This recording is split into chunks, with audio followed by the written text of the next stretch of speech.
नमस्कार, उत्तराखंड समाचार में आपका स्वागत है। मैं रेणु प्रीति पंत। सबसे पहले मुख्य समाचार।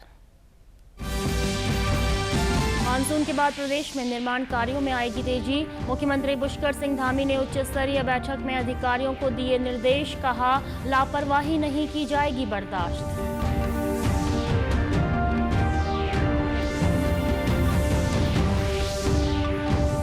मुख्यमंत्री पुष्कर सिंह धामी ने कहा प्रधानमंत्री नरेंद्र मोदी के नेतृत्व में उत्तराखंड विकास के पथ पर अग्रसर। प्रदेश में किसी भी प्रकार की धार्मिक कट्टरता और अराजकता करने वालों के खिलाफ होगी सख्त कार्रवाई।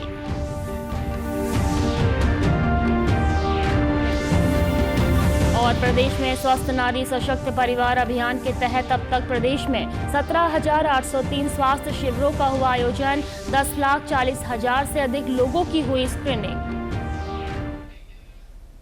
अब समाचार विस्तार से। मुख्यमंत्री पुष्कर सिंह धामी ने मुख्यमंत्री आवास में उच्च स्तरीय बैठक के दौरान अधिकारियों को निर्देश दिए कि प्रदेश में निर्माण और नवनिर्माण कार्यों में तेजी लाई जाए। उन्होंने कहा कि अब मानसून अवधि पूर्ण हो चुकी है, सभी विभाग धरातल पर कार्यों में तेजी लाएं। लोक निर्माण विभाग की समीक्षा के दौरान मुख्यमंत्री ने निर्देश दिए कि सभी सड़कें निर्धारित समय सीमा में गड्ढा मुक्त की जाएं। उन्होंने कहा कि सड़क निर्माण और मरम्मत कार्यों में किसी भी प्रकार की लापरवाही बर्दाश्त नहीं की जाएगी। मुख्यमंत्री ने कहा कि क्षतिग्रस्त सड़कों के पुनर्निर्माण और मरम्मत कार्यों को प्राथमिकता के आधार पर पूर्ण किया जाए। जिन क्षेत्रों से बार बार सड़क संबंधी शिकायतें प्राप्त हो रही हैं, वहां विशेष निगरानी रखी जाए और कार्यों की गुणवत्ता पर विशेष ध्यान दिया जाए। उन्होंने गड्ढा मुक्त सड़क अभियान की कार्य प्रगति की साप्ताहिक समीक्षा करने के भी निर्देश दिए।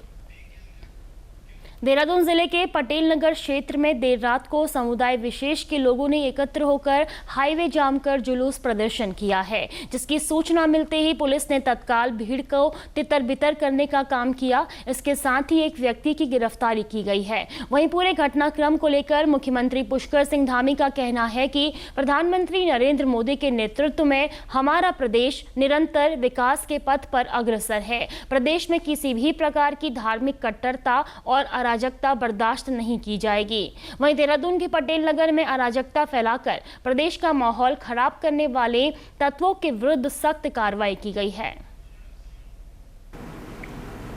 देखिए, ये केवल हमारे त्योहारों और धार्मिक अनुष्ठानों के बीच में अशांति उपद्रव पैदा करने की एक बहुत सोची समझी साजिश है और इसके पीछे वही ताकतें हैं जो आज मजबूत होते हुए भारत को देख नहीं पा रही हैं, एक भारत श्रेष्ठ भारत का समर्थन नहीं करती हैं और तुष्टीकरण की राजनीति पर आश्रित हैं। राष्ट्रीय स्वास्थ्य मिशन उत्तराखंड द्वारा चलाए जा रहे स्वस्थ नारी सशक्त परिवार अभियान ने स्वास्थ्य सेवाओं के क्षेत्र में उल्लेखनीय उपलब्धि दर्ज की है। 17 सितंबर 2025 से अब तक प्रदेश में 17,803 स्वास्थ्य शिविर आयोजित किए जा चुके हैं। इन शिविरों में अब तक 10,40,996 लोगों की स्क्रीनिंग की गई है, जो अपने आप में एक रिकॉर्ड है। प्रदेश भर में आयोजित शिविरों में अब तक 4,65,569 लोगों की हाइपरटेंशन जांच की गई है। इसी तरह 4,38,728 लोगों की डायबिटीज स्क्रीनिंग पूरी की गई। यह आंकड़े इस बात का प्रमाण है कि अभियान गंभीर बीमारियों की रोकथाम में कितना अहम साबित हो रहा है। कम से कम हमारे 17,000 हमारे कैंप्स हो चुके हैं और अभी तक जो है कि जितने लोगों ने 10 लाख लोगों ने इस कैंप का फ़ायदा उठा है। बताइए कि 10 लाख हमारा जो है इस कैंप के माध्यम से, जो मात्र 17 सितंबर से हमारा शुरू हुआ था, इसमें हमारे लोगों ने प्रतिभाग किया है। वहीं गर्भवती महिलाओं की देखभाल को प्राथमिकता देते हुए 80,515 गर्भवती महिलाओं का ANC चेकअप किया गया। इसके साथ ही बच्चों के स्वास्थ्य को सुरक्षित बनाने के लिए 1,34,873 वैक्सीन डोज दी गई। यह आंकड़े मातृ एवं शिशु स्वास्थ्य के क्षेत्र में सरकार की प्रतिबद्धता को दर्शाते हैं। शिविरों में अब तक 4,02,271 महिलाओं की कैंसर जाँच की गई है। वहीं 1,64,488 लोगों में एनीमिया की जांच भी सफलतापूर्वक पूरी की गई। इससे ग्रामीण और दूरस्थ क्षेत्रों की महिलाओं को विशेष लाभ मिला है। अभियान के अंतर्गत 88,285 लोगों की टीबी स्क्रीनिंग कराई गई। इसके अलावा 196 लोगों की स्किल सेल डिजीज स्क्रीनिंग भी की गई। यह पहल राज्य को संक्रामक रोगों पर नियंत्रण की दिशा में सशक्त बना रही है। स्पेशली नारियों ने इसका इस्तेमाल करा। और मैं बताऊं, अभी तक हमारी 4,65,000 हाइपरटेंशन लोगों के अंतर्गत हमने लोगों को स्क्रीन करा, 4,38,000 हमने डायबिटीज़ के अंतर्गत स्क्रीन करा, और हाँ, हमारी महिलाओं की हमने स्क्रीनिंग भी करी 30,686। और ब्रेस्ट कैंसर में हमने कम से कम 1.25 लाख लोगों को ब्रेस्ट कैंसर के लिए स्क्रीन करा। ओरल कैंसर के अंतर्गत हमने 2.5 लाख लोगों को स्क्रीन करा। और मैं बताऊं, 80,000 महिलाओं का हमने स्क्रीन करा। अभियान के दौरान 5,49,383 लोगों की विभिन्न विषयों पर काउंसलिंग दी गई। इसके साथ ही 10,868 लोगों को आयुष्मान भारत PM जय कार्ड उपलब्ध कराए गए, जिससे उन्हें बेहतर स्वास्थ्य सेवाओं का लाभ मिलेगा। ई रक्त कोष पोर्टल के माध्यम से अब तक 61,996 रक्तदाताओं का पंजीकरण किया गया है और 8,240 यूनिट रक्त एकत्र किया गया है। यह उपलब्धि आपातकालीन परिस्थितियों में जीवन बचाने में मददगार साबित होगी। कि आप हमारी स्क्रीनिंग भी बढ़ चढ़ के बढ़ी हुई है।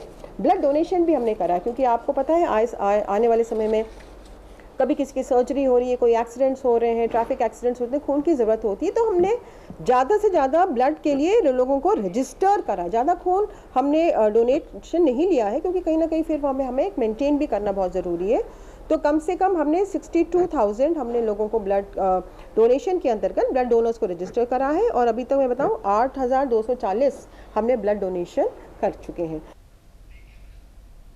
गोपेश्वर में नगर पालिका परिषद की ओर से सेवा पखवाड़े के तहत PM स्वनिधि पुनर्गठित योजना और प्रधानमंत्री आवास योजना शहरी 2.0 सहित विभिन्न जन कल्याणकारी योजनाओं को लेकर एक दिवसीय कार्यशाला आयोजित की गई। कार्यशाला में छोटे व्यवसायियों और स्वयं सहायता समूहों की महिलाएं शामिल हुई। कार्यशाला में PM स्वनिधि पुनर्गठित योजना स्वनिधि से समृद्धि के तहत भारत सरकार की 8 कल्याणकारी योजनाओं के साथ ही डिजिटल लेन देन को बढ़ावा देना और क्रेडिट कार्ड पर मिलने वाले लाभ के बारे में विस्तार से जानकारी दी गई। इसके अलावा विभिन्न बैंकों के अधिकारियों ने PM स्वनिधि पुनर्गठित योजना के अंतर्गत ऋण प्राप्त करने के लिए नए आवेदन प्रपत्र भरे जाने, बैंकों से पहले से स्वीकृत ऋणों को वितरित करने, डिजिटल लेन देन, UPI ID और QR कोड प्रदान करने, PM जनधन योजना, PM जीवन सुरक्षा योजना, PM जीवन ज्योति योजना से लाभान्वित किए जाने की भी जानकारी दी। कार्यशाला में नगर पालिका के अध्यक्ष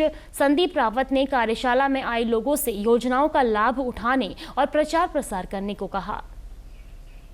जो जितनी भी योजनाएं इस संबंध में चल रही हैं, इनकी पूर्ण जानकारी दी जा रही है, और जो कुछ भी उनके द्वारा जो योजना के चलते सवाल थे, उनके जो है सवाल पूछ करके उनको जो है उचित मार्गदर्शन किया जा रहा है अधिकारियों द्वारा, और आने वाले समय में इसका जो है विस्तृत स्वरूप यहाँ नगर में देखने को मिलेगा।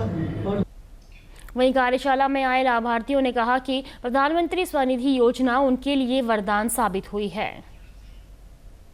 तो हमारे लिए जो प्रधानमंत्री स्वनिधि योजना आई है वो काफ़ी कारगर साबित हुई है, क्योंकि जब एक समय ऐसा बन गया था कि जब हम लोगों के पास कोविड काल लग चुका था, हमारे पास जो है कि आय का साधन हमारे पास कुछ नहीं बचा हुआ था, तो उस कंडीशन में हम लोगों के लिए जो प्रधानमंत्री जी के द्वारा जो है स्वनिधि योजना के तहत 10,000 का लोन निर्गत किया गया है।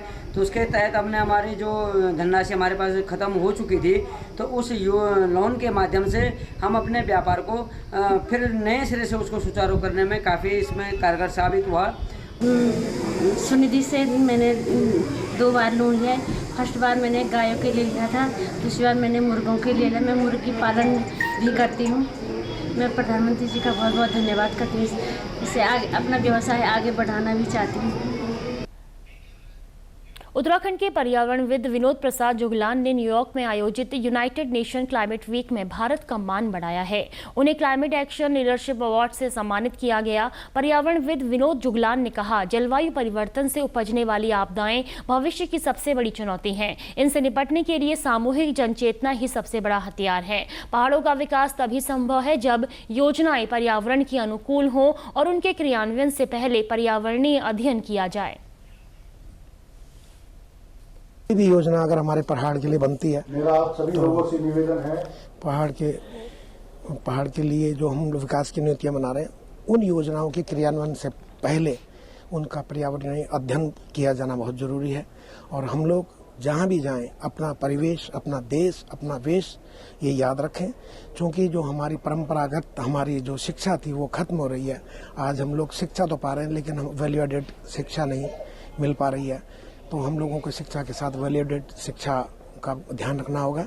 और जो दूसरा हमें ध्यान रखना है वो हमें इस बात का ध्यान रखना है कि हम लोग जलवायु के परिवर्तन में छोटे छोटे जो हमारे प्रयास हैं उन प्रयासों का होना बहुत जरूरी है। इसी के साथ अभी तक के समाचार समाप्त हुए। दूरदर्शन समाचारों से जुड़े रहें। मिलते हैं फिर शाम 6:30 बजे के बुलेटिन में। नमस्कार।